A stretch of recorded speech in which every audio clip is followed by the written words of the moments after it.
Sebelum kita masuk ke ceritanya, teman-teman tekan dulu tombol like video ini, dan jangan lupa tekan juga tombol subscribe channel ini, dan nyalakan juga lonceng notifikasinya, agar tidak ketinggalan cerita-cerita baru dari channel ini.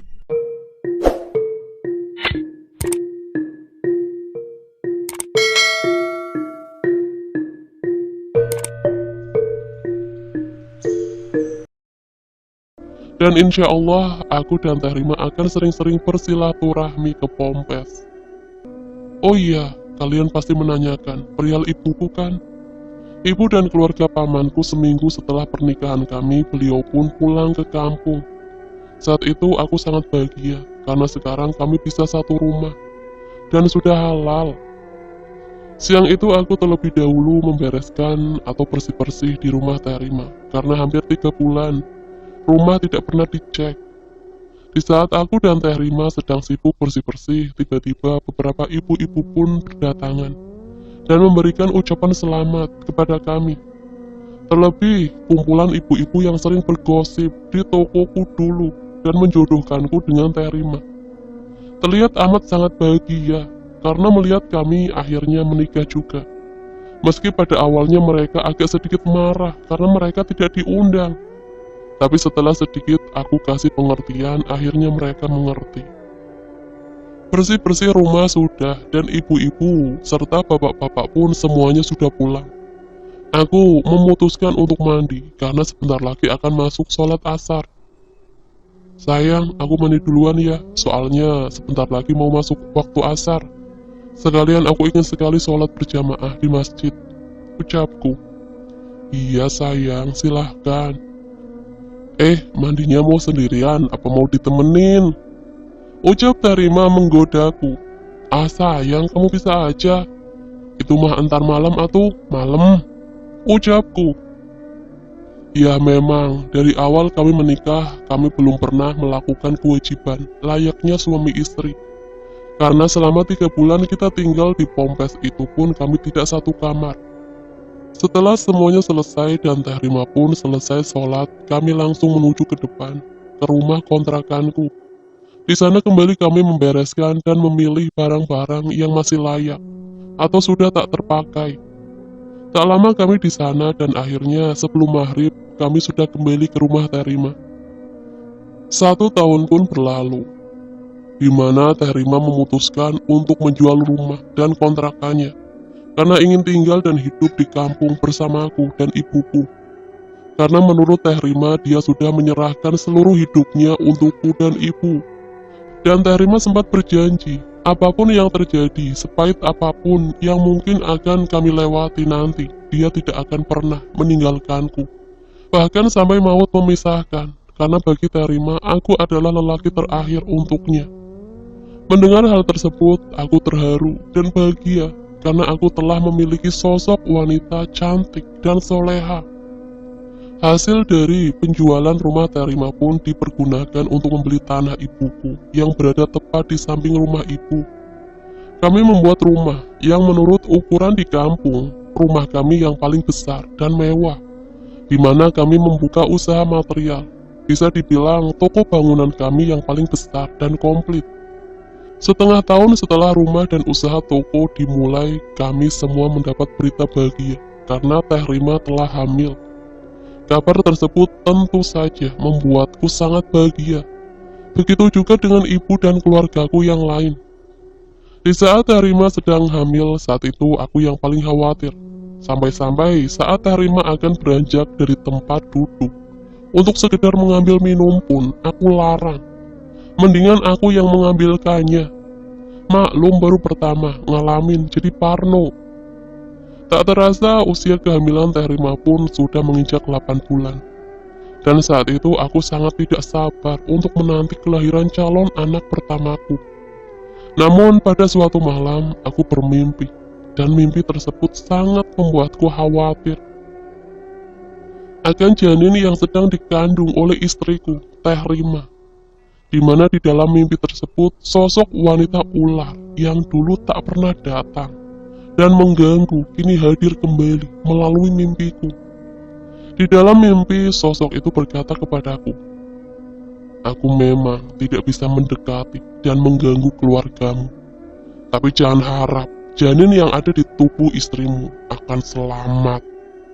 Ucap sosok wanita ular itu, dan sontak aku pun langsung terbangun dari tidurku. Melihat hal tersebut, Teh Rima pun ikut terbangun dan menanyakan perihal aku berteriak malam itu.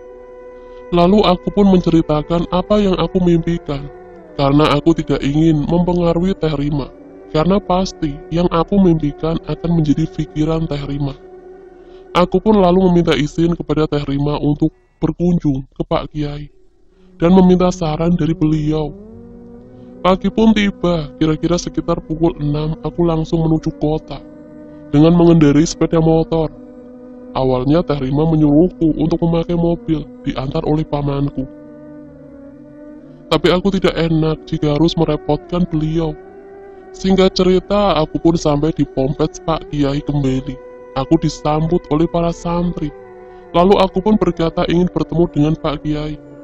Tapi wajah dari para santri seketika murung, dan tanpa menjawab pertanyaanku, para santri tersebut malah mempersilahkanku untuk langsung ke dalam saja. Setelah aku sampai di belakang Pompes, tampak Kang Asep sedang duduk di kursi teras bersama Teh Desi, dan seorang bayi yang digendong oleh Teh Desi. Aku langsung menghampiri mereka. "Assalamualaikum," ucapku. "Waalaikumsalam warahmatullahi wabarakatuh. Wah, ada tamu agung nih Teh," ucap Kang Asep disertai senyum dari Teh Desi. "Si Akang mah, bisa aja. Apa kabar Akang dan Teteh?" "Alhamdulillah, kami di sini semua dalam keadaan sehat walafiat, A. Kalau AA sendiri dan keluarga apa kabarnya?" jawab Kang Asep dan Teh Desi. "Alhamdulillah Kang, sekeluarga sehat juga Kang." Karena pagi itu aku tidak melihat Pak Kiai, akhirnya aku pun bertanya. "Maaf Kang, Pak Kiai kemana ya? Tumben, biasanya kalau setiap pagi beliau pasti sudah duduk di sini." Mendengar pertanyaanku sejenak mereka terdiam, lalu mereka pun menarik nafas dalam-dalam dan berkata, "Bapak sudah tidak ada, A," ucap Teh Desi. "Maksudnya tidak ada bagaimana Teh?" "Pak Kiai sudah menghadap Sang Halik, A. Sudah hampir 6 bulan Bapak berpulang," ucap Kang Asep yang tentu saja sangat membuatku terkejut. Innalillahi wa inna ilaihi roji'un. Yang benar Kang, kenapa tidak ada yang mengabari kami? Malah sudah hampir 6 bulan. "Maaf Pak, bukan maksud kami untuk tidak memberitahu. Tapi sebelum Bapak meninggal, Bapak sempat berpesan. Jika beliau meninggal, beliau tidak ingin merepotkan orang lain, ataupun memberitahu kematian beliau kepada saudara, ataupun teman beliau yang jauh-jauh," ucap Kang Asep kembali. Aku hanya tertunduk lemas saat itu, karena hanya Pak Kiai lah satu-satunya orang yang bisa menolongku untuk menghadapi siluman itu. Saat itu aku pun menceritakan perihal kedatanganku tersebut tentang mimpi yang semalam aku alami kepada Kang Asep dan Teh Desi. Dan Kang Asep pun mengerti, beliau lalu menyarankan aku untuk pulang. Dan mengenai teror yang kembali menggangguku, nanti Kang Asep akan bantu dari kejauhan. Dan aku pun mengiyakannya. Hari itu pun aku pamit untuk kembali pulang ke kampung. Tak lupa aku mengucapkan banyak terima kasih. Sebelum aku pulang, aku sempatkan terlebih dahulu untuk berziarah ke makam Pak Kiai yang berada di halaman belakang, tempat di mana keluarga Pak Kiai dimakamkan. Setelah selesai berziarah, aku pun pulang. Sore harinya aku pun sampai di rumah dan menceritakan kepada Teh Rima jika Pak Kiai sudah meninggal 6 bulan lalu. Mendengar hal tersebut, Ibu dan Teh Rima pun sangat bersedih karena mengingat akan kebaikan beliau semasa hidupnya dulu. Akhirnya malam hari setelah sholat maghrib, kami sekeluarga pun menggelar pengajian untuk dikhususkan kepada almarhum Pak Kiai Husein. Malam itu, aku tidur dengan sangat nyenyak. Tidak lagi ada teror dari siluman tersebut. Sampai di mana kandungan istriku, Teh Rima, menginjak 9 bulan. Di suatu malam kembali teror itu mendatangiku. Di mana di dalam mimpi, wanita siluman itu berkata kepadaku, Sudah waktunya aku akan mengambil janin yang ada di dalam perut istrimu. Kamu pikir kamu bisa dengan mudah lepas dari perjanjian itu? Kamu salah besar. Dulu aku tidak mengganggumu karena ada kiai tua. Tapi sekarang tidak akan ada lagi yang bisa menghalangiku. Maka persiapkanlah jika kamu akan kehilangan anak pertamamu. Ujar makhluk itu, dan kembali aku terbangun. Karena tidak ingin sesuatu terjadi pada janin yang dikandung oleh istriku. Pagi harinya, aku langsung mengungsikan Teh Rima beserta ibu ke rumah sesepuh kampung. Setelah dirasa aman, aku mencoba meminta bantuan ke orang pintar yang ada di kampung sebelah. Hampir 5 orang pintar aku minta tolong, tapi hanya ada 2 orang saja yang sanggup. Sementara yang lainnya beralasan jika ilmu mereka tidak akan bisa untuk menghalau wanita siluman tersebut. Entahlah.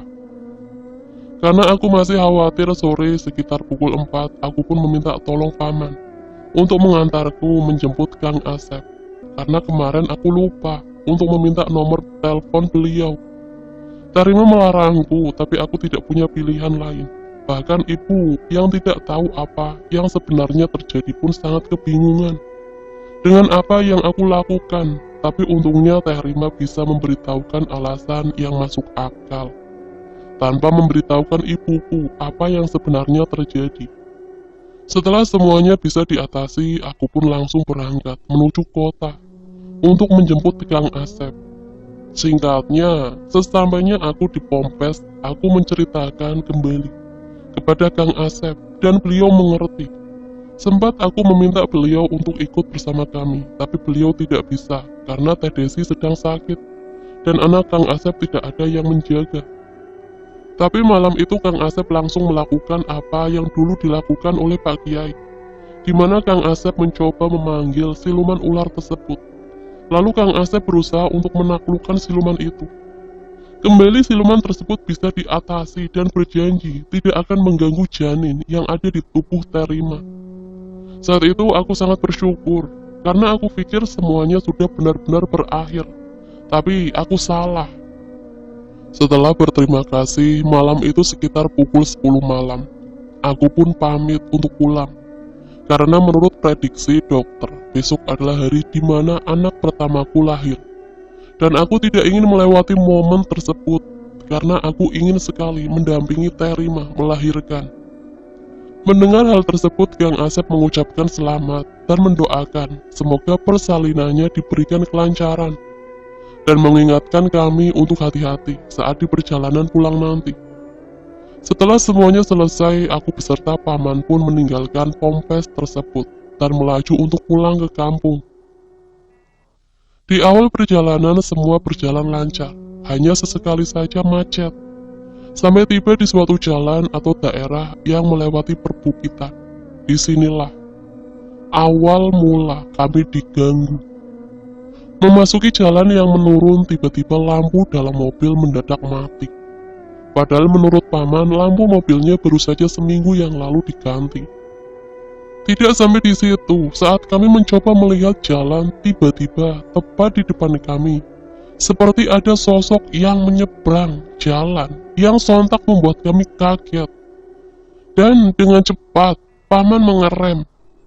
Setelah kami cari dan lihat, ternyata tidak ada satu orang pun di pinggir jalan.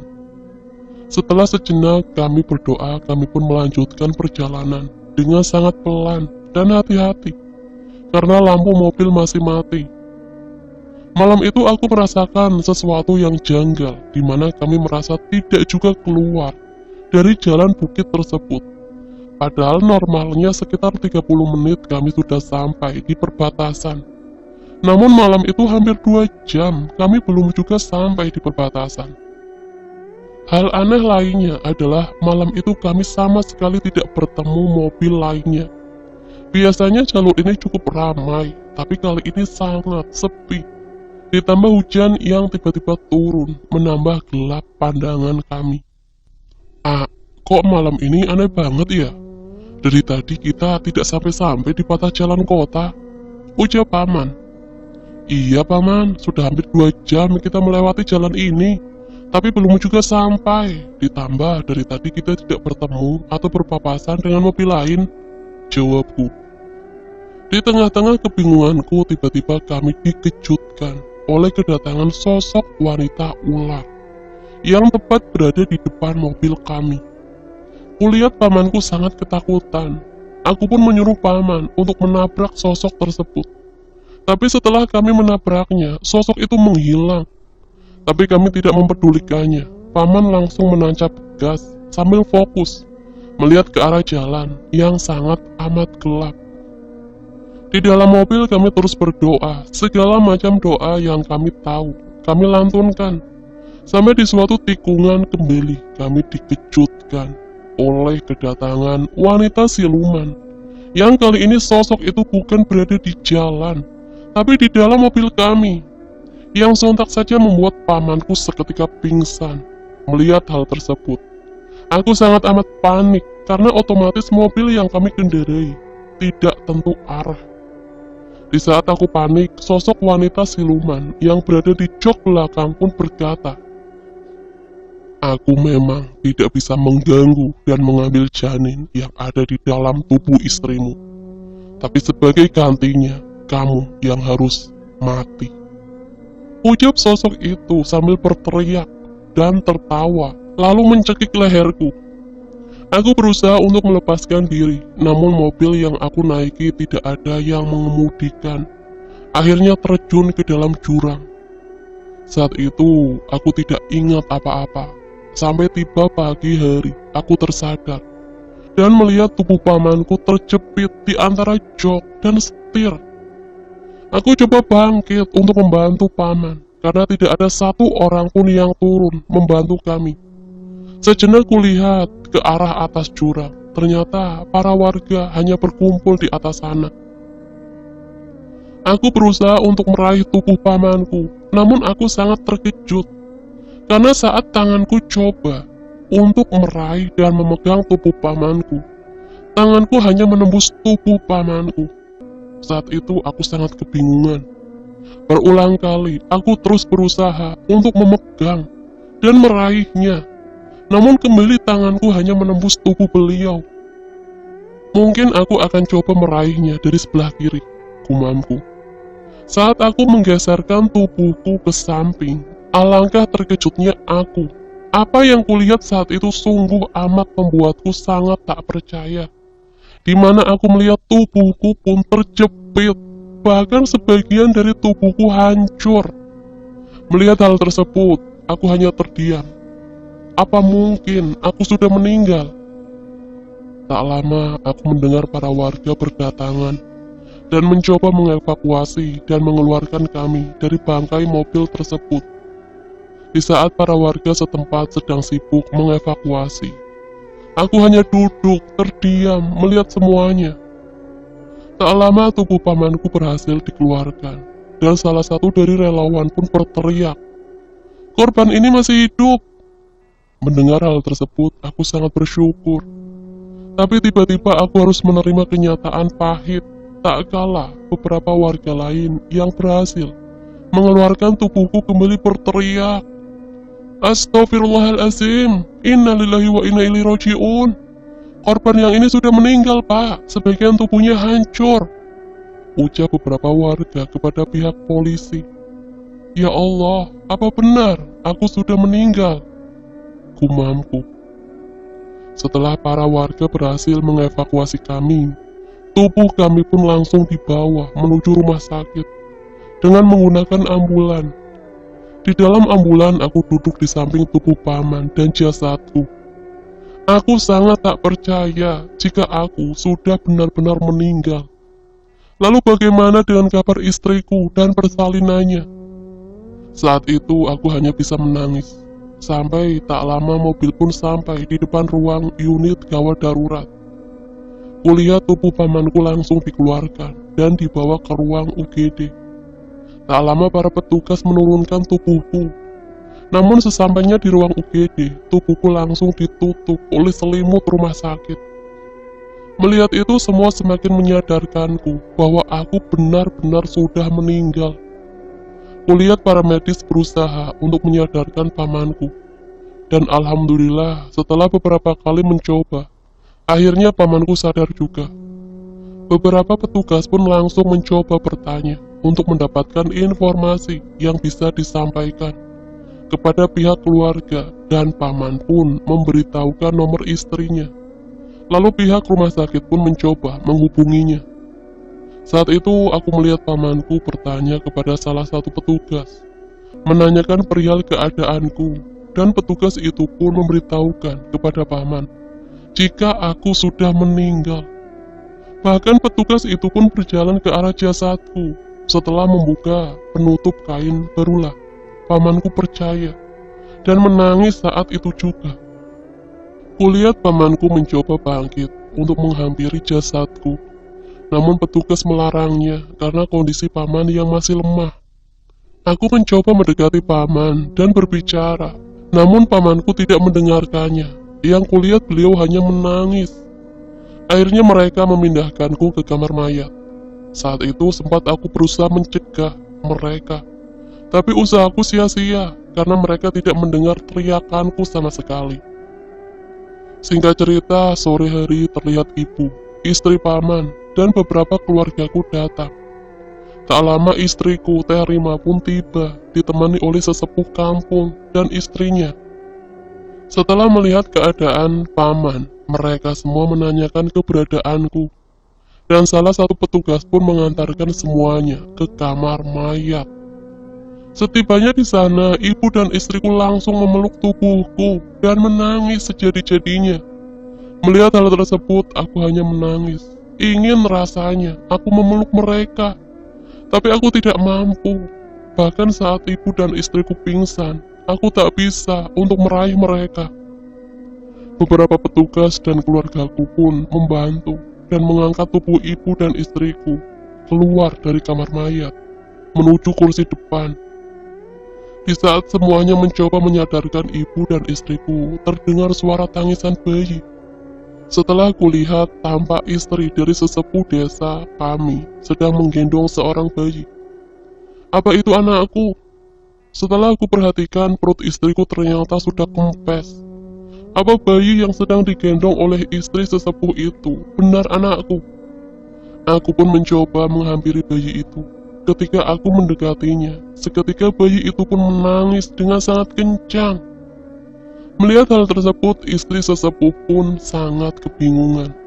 Lalu dari arah belakang, sesepuh kampung kami menyuruh istriku untuk duduk. Dan tiba-tiba sesepuh kampung pun berkata kepadaku, "Aku tahu kamu ada, mari ikut saya." Ucap sesepuh kampung sambil berjalan menjauhi kamar mayat. Setelah agak jauh kembali, sesepuh itu pun berkata, "Aku sangat bersedih dengan kepergianmu. Aku pun meminta maaf karena hanya bisa menyelamatkan ibu, istri, dan anakmu saja. Kamu mungkin bingung dan bertanya-tanya siapa bayi itu. Iya, itulah anakmu, buah hati kamu dan istrimu. Malam tadi sekitar pukul 12 istrimu melahirkan. Kami sudah coba menghubungi kamu dan pamanmu, tapi tidak tersambung. Sampai siang tadi kami mendapatkan berita jika kalian ditemukan sudah terperosok ke dalam jurang." Ucap bapak sesepuh. Mendengar perkataannya ada rasa bahagia bercampur sedih, di mana anak pertamaku telah lahir dan selamat. Tapi aku sangat sedih karena aku tidak bisa mendampingi istriku melahirkan. Bahkan sekarang aku tidak bisa memeluk atau bahkan berbicara kepada istri dan keluargaku. Ikhlaskanlah nak, kami semua mendoakan agar kamu tenang di sana. Kamu tidak perlu khawatir karena kami selalu menjaga keluargamu. Dan akan kupastikan makhluk iblis itu tidak akan bisa mengganggu bahkan menyentuh anakmu. Kini perjanjian yang kamu dan iblis itu buat telah usai. Ucap bapak sesepuh lagi. Sore itu pun jasadku langsung dibawa pulang oleh keluargaku. Sementara pamanku harus menjalani perawatan intensif karena beberapa tulangnya ada yang patah dan mengharuskan paman dirawat. Jasadku pun dikebumikan malam harinya. Lagi-lagi aku harus bersedih karena melihat ibu dan istriku menangis dan sesekali pingsan saat jasadku perlahan dikuburkan. Setelah semuanya selesai, kulihat beberapa keluargaku mencoba memberi semangat kepada ibu dan istriku. Sementara anakku sedang digendong oleh keponakanku Lisna. Aku mencoba menghampiri dan melihat anakku. Jadilah kuat nak, jaga ibu dan nenekmu. Jangan sampai kamu terjerumus seperti yang kulakukan. Jika kamu besar nanti, perbanyaklah ilmu agama. Jangan seperti aku yang teramat jauh dari Allah. Ini hanya sesal yang aku rasakan. Maafkan ayah nak, jika ayah tidak bisa menyambut kehadiranmu ke dunia dan mendampingimu hingga besar nanti. Andai waktu bisa kuulang kembali. Oke teman-teman, sekian untuk cerita kali ini. Bagaimana menurut kalian tentang kisah ini? Tulis komentar kalian di kolom komentar. Dan bagi teman-teman yang baru bergabung, jangan lupa untuk like, komen, share, serta subscribe channel ini. Dan nantikan kisah-kisah horor lainnya. Wassalamualaikum warahmatullahi wabarakatuh.